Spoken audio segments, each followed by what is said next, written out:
السلام علیکم ورحمۃ اللہ وبرکاتہ۔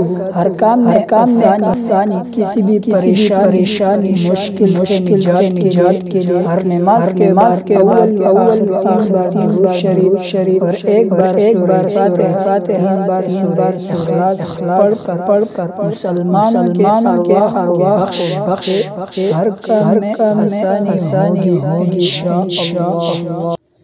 سورہ عصر کی مسلسل تلاوت کرنے سے تمام سازش اور آفات سے گزرتا ہے۔ حدیث نبوی صلی اللہ علیہ وسلم، نبی کریم صلی اللہ علیہ وسلم نے فرمایا آسانی پیدا کرو، تنگی پیدا نہ کرو، لوگوں کو تسلی اور تشفی دو، نفرت نہ دلاؤ۔